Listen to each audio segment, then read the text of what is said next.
Assalamualaikum anak-anak, bagaimana kabar kalian? Semoga Tuhan senantiasa memberikan nikmat sehat untuk kita semua. Baik, kita lanjutkan pembelajaran kita hari ini ya.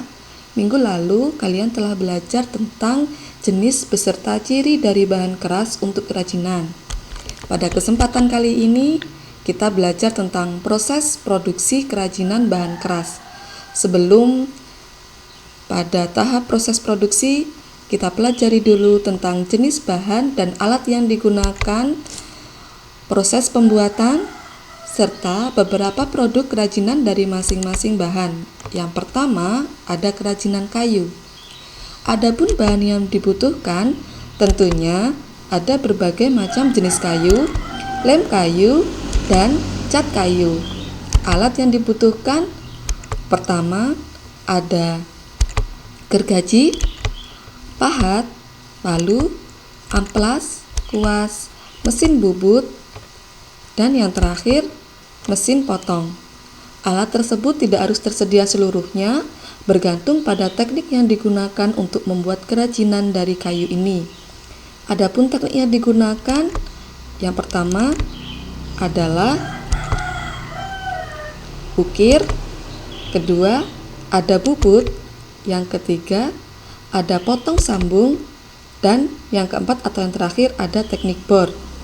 Berikut ada dari sekian teknik, ukir adalah teknik yang paling sulit karena harus mengetahui keadaan dari serat kayu. Berikut adalah beberapa contoh produk kerajinan dari kayu. Yang pertama ada bingkai foto yang sudah diukir. Yang kedua ada vas bunga dengan teknik bubut dan ukir. Yang ketiga ada miniatur rumah adat dan miniatur kendaraan. Berikutnya ada kerajinan bambu. Bambu, adapun bahan yang digunakan adalah bambu yang sudah berbentuk sayatan ataupun masih berupa batangan. Jenis bambu yang digunakan diantaranya ada bambu andong, bambu tali, bambu ater, bambu talang, bambu tutul, bambu cendani, dan bambu cengkoreh. Adapun alat yang dibutuhkan diantaranya yang pertama parang, palu, gergaji, pisau raut, tang, pahat, meteran, kuas, dan terakhir ada bor. Sama dengan pada bahan kayu, alat yang dibutuhkan sesuai dengan kebutuhan. Selanjutnya adalah proses perawatan bambu sebelum digunakan. Pertama, kita pilih bambu yang tidak terlalu muda ataupun terlalu tua. Potong sepanjang 2 atau 3 ruas, simpan dan tegakkan selama 6 hari di tempat yang sejuk. Dan yang terakhir, pilih bambu dengan ruas paling panjang agar mudah dibentuk berbagai kerajinan. Selanjutnya, beberapa produk dari hasil kerajinan bambu ini adalah sandal dan aneka alat rumah tangga. Ini adalah hasil kerajinan dari bambu yang sudah berupa sayatan. Dan berikutnya ada kap lampu dan tempat tidur dengan bahan bambu yang masih utuh atau bambu yang berupa batangan. Selanjutnya ada kerajinan rotan. Pada pohon rotan ada 3 bagian yang biasa digunakan sebagai kerajinan. Yang pertama ada rotan kupasan atau kulit luar. Yang kedua ada rotan batang yang sudah dioles. Dan yang terakhir ada isi rotan atau biasa disebut dengan vitrik atau petrik. Adapun alat yang digunakan berupa 1. Bor meja, 2. Gunting rotan, ketiga ada palu, keempat ada papan penekuk, kelima ada amplas, keenam ada gergaji, ketujuh ada kompor, dan yang terakhir kuas. Berbeda dengan alat pada kerajinan berbahan kayu dan bambu, alat pada kerajinan rotan harus lengkap seperti yang tertera di atas karena pohonnya yang kuat sehingga membutuhkan alat khusus. Adapun proses pembuatan kerajinan berbahan rotan ini, yang pertama adalah pembuatan kerangka. Pada proses ini dibutuhkan alat pembengkok agar rotan bisa dilakukan sesuai model desain. Yang kedua, penganyaman sesuai desain. Rotan yang digunakan pun adalah rotan polis, yakni rotan yang sudah dibersihkan kulitnya atau disebut pula sebagai rotan putih. Yang ketiga, ada pengecatan warna dasar pada produk menggunakan kuas. Dan yang terakhir adalah proses finishing, yaitu pengamplasan untuk menghilangkan bulu-bulu rotan. Setelah itu, rotan divernis atau dipolitur. Beberapa produk dari kerajinan berbahan dasar rotan dapat kita lihat. Yang pertama ada hiasan gerobak kecil, aneka tas etnik, tas rotan masa kini, dan aneka alat rumah tangga.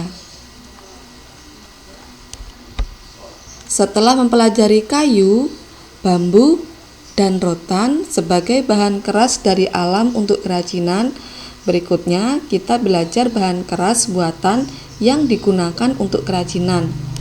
Yang pertama, ada kerajinan kaca. Adapun bahan yang dibutuhkan ada kaca, cat, dan thinner atau pengencer cat. Untuk alat yang digunakan ada pena lukis kaca, kertas rancangan, pisau kertas, kuas, meja, dan yang terakhir ada lap. Untuk proses pembuatannya, yang pertama adalah membuat gambar sesuai pola. Yang kedua, menebalkan gambar dengan spidol. Yang ketiga, gambar diletakkan di bawah kaca dan ditebalkan dengan pena. Keempat, memberi warna pada gambar dengan cat. Kelima, menutup seluruh permukaan kaca dengan cat. Yang keenam, lukisan selesai dan dapat dibingkai. Untuk produk kerajinan kaca ini, pertama ada motif gajah di atas awan. Yang kedua, motif pemandangan matahari terbit. Yang ketiga dan keempat sama, yaitu motif bunga. Keempat produk ini sama-sama berada di permukaan kaca. Berikutnya adalah kerajinan logam. Dalam hal ini saya gunakan kaleng dengan pertimbangan bahwa logam memiliki banyak sekali jenis seperti yang pernah kita pelajari pada pertemuan sebelumnya. Selain itu, kaleng sebagai salah satu bahan yang terbuat dari aluminium yang sangat mudah untuk kita temui dalam kehidupan kita sehari-hari. Adapun bahan yang kita butuhkan yaitu yang pertama ada kaleng lembaran, kemudian ada cat warna, dan yang ketiga ada lem power. Untuk alat yang dibutuhkan ada gunting kaleng, cetakan, dan kuas. Kali ini kita akan belajar proses pembuatan kaleng kerupuk. Selain desain yang sederhana dan sudah sejak lama desain tidak berubah, kaleng kerupuk juga unik dan masih banyak peminat karena keklasikannya. Yang pertama, kita bisa siapkan kaleng lembaran digunting sesuai pola, lalu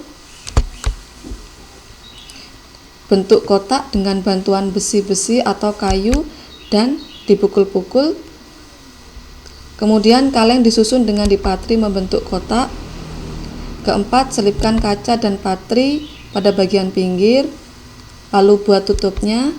Dan yang terakhir, lukis wadah dengan cat. Karena ini tidak hanya membuat kaleng kerupuk saja, tetapi bentuknya kaleng kerupuk, tapi kita gunakan sebagai kerajinan, sebagai hiasan.